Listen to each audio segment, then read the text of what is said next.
Assalamualaikum warahmatullahi wabarakatuh. Perkenalkan, nama saya Ahmad Ghazali. Saya adalah peserta pelatihan dasar CPNS tahun 2022 golongan 3 dan 34. Saat ini saya bekerja di Rumah Sakit Ulin Banjarmasin.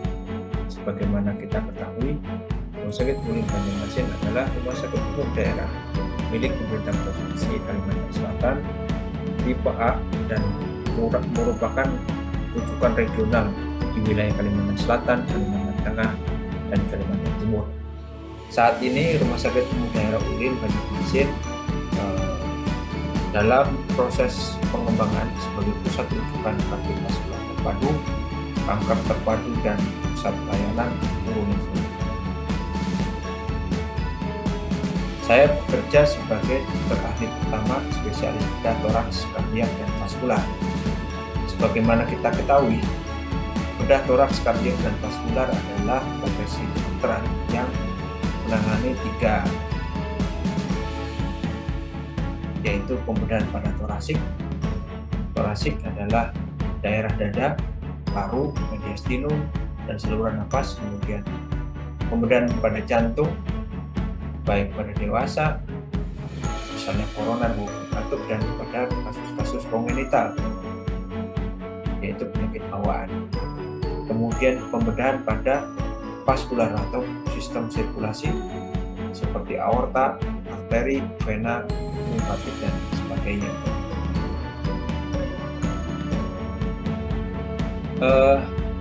Untuk mewujudkan sebagai pusat pelayanan kardiovaskular terpadu, Rumah Sakit Ulin melakukan kegiatan-kegiatan, yaitu melakukan investasi, baik investasi sarana maupun prasarana dan SDM. Saat ini Rumah Sakit Umum Daerah Ulin Banjarmasin juga terlibat sebagai salah satu dari 34 rumah sakit regional yang akan ditunjuk sebagai pusat rujukan kardiovaskular di Kalimantan. Ini nanti yang ditunjuk adalah Rumah Sakit Awi Sarani, kemudian Rumah Sakit Ulin Banjarmasin, Rumah Sakit Rois Kalimantan Tengah, dan Rumah Sakit Sultan Pontianak Barat. Dan saat ini sedang dalam pengampuan bekerjasama dengan Rumah Sakit Pusat Jantung Nasional Harapan Kita di Jakarta dengan melakukan bimbingan teknis, kemudian monitoring dan evaluasi, baik secara tatap muka ataupun secara tatap muka secara langsung maupun secara virtual. Ini adalah kegiatan kita di tahun 2021 bulan Desember. Kita sudah melakukan pembedahan jantung yang pertama secara terbuka, dan nantinya akan kita terus kembangkan baik secara pembedahan terbuka maupun secara minimal invasif di endovaskular. Kemudian berikutnya adalah dalam bidang torasik, kita juga sudah mulai melakukan bedah pada tumor paru yang nantinya juga akan kita kembangkan untuk terapi minimal invasif dengan teknologi torakoskopi dan lain-lain. Harapan kita dengan pengembangan pelayanan yang semakin baik dan optimal akan dapat meningkatkan pelayanan pada masyarakat baik secara regional di Provinsi Kalimantan Selatan atau provinsi-provinsi sekitar, baik Kalimantan Tengah maupun Kalimantan Timur, dan nantinya akan bersinergi dalam pelayanan masyarakat di wilayah Kalimantan. Ini adalah kegiatan kita dengan bimbingan teknis dengan Harapan Kita dan Kementerian Kesehatan, baik melalui tatap muka maupun Zoom, dan ini adalah pelepasan operasi jantung pertama di Rumah Sakit Ulin yang nantinya kita sangat membutuhkan atau mengharapkan dukungan dari pemerintah provinsi, pemerintah pusat untuk pengembangan layanan berikutnya, baik dari sisi pembiayaan maupun SDM yang dibutuhkan untuk memenuhi atau mewujudkan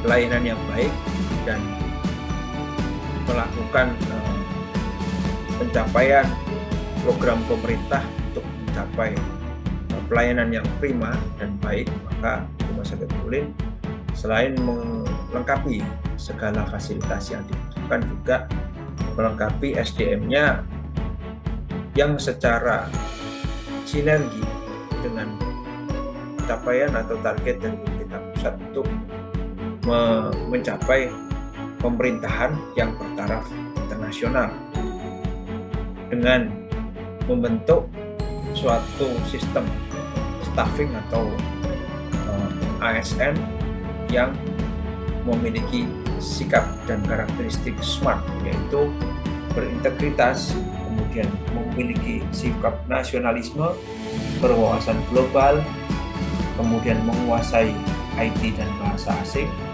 hospitality atau berorientasi pada sikap melayani, kemudian networking atau jaringan, dan entrepreneurship atau kewirausahaan.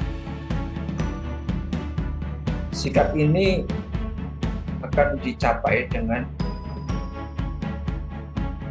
menerapkan pola-pola integritas, karena ASN itu dituntut untuk selalu bertindak secara konsisten sesuai dengan nilai norma etika organisasinya. Kemudian memiliki sikap nasionalisme, yang tentunya kita sebagai ASN harus memiliki sikap cinta tanah air dan bangsa dan berusaha keras untuk mewujudkan atau memajukan, membela tanah air kita demi kemajuan dan martabat bangsa kita.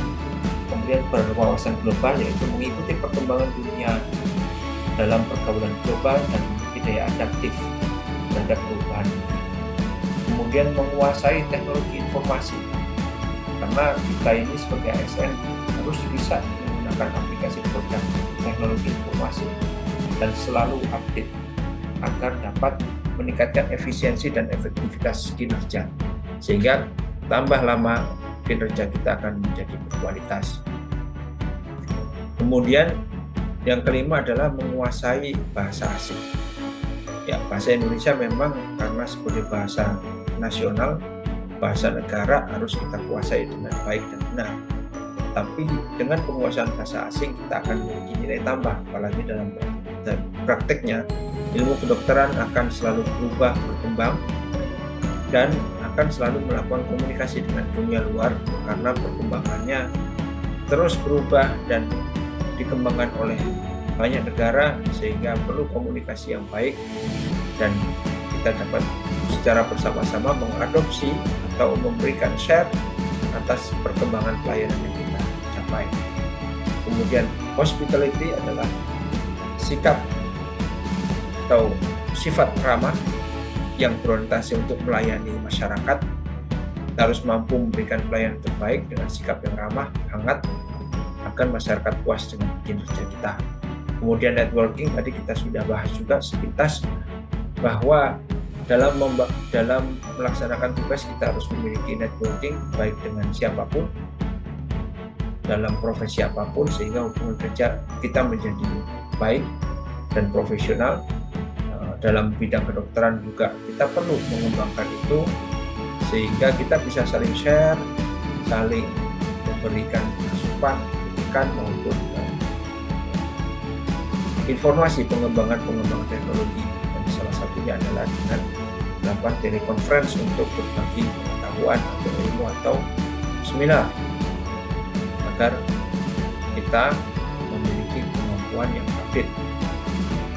Dan yang terakhir adalah entrepreneurship, yaitu ASN dituntut memiliki jiwa wirausaha, yaitu berani, kreatif, inovatif, selalu positif, cerdas, dan pantang menyerah. Sehingga jiwa entrepreneurship ini akan meningkatkan kinerja di masa yang akan datang.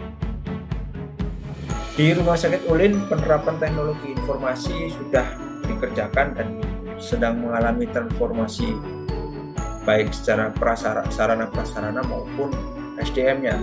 Kita sedang melaksanakan sistem pendaftaran online.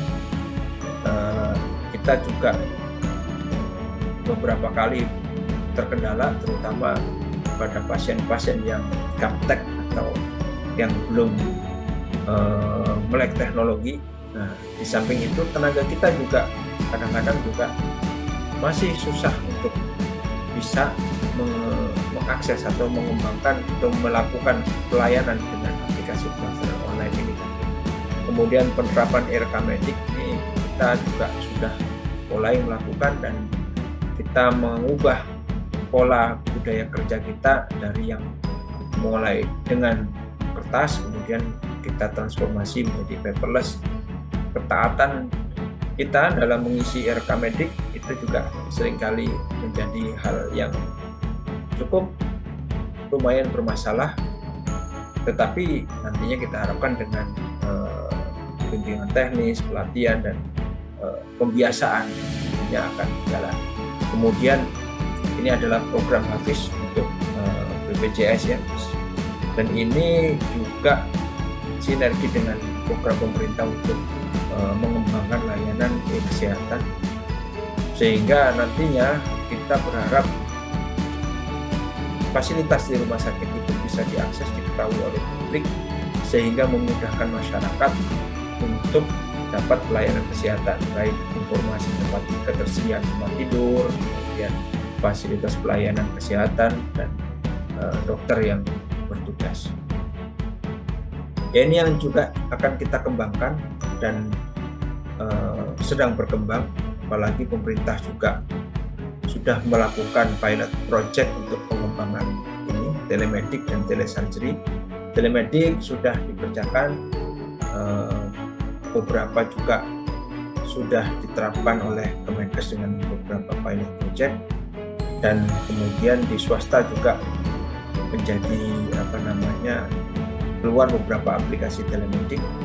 Nah, pandemi COVID kemudian juga menjadi pemicu dikembangkannya telemedik ini, karena dengan adanya isolasi mandiri dan lain-lain, pasien kemudian menjadi berjarak dengan fasilitas kesehatan, apalagi dengan diharuskannya menjalani isolasi mandiri, sehingga itu perlu dijembatani dengan aplikasi-aplikasi tertentu untuk melakukan kontak antara dokter dengan pasien. Tetapi telemedik ini memang kendalanya adalah payung hukum yang ada, karena praktek kedokteran di undang-undang praktek kedokteran itu agak menjadi rancu ketika telemedik ini diterapkan, karena dokter dan pasien itu tidak bertatap muka secara langsung.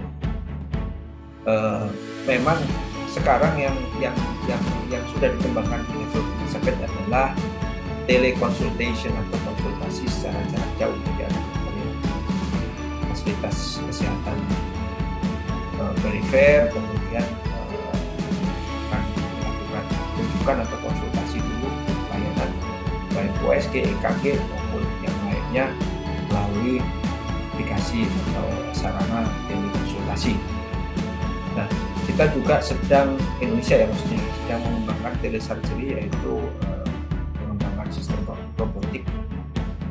Ini diharapkan nanti kita bisa melakukan pemindahan di satu tempat tanpa atau dengan pembedahan sistem jarak jauh. Tapi ini kendalanya juga sinyal ya, jadi kita masih melakukan riset.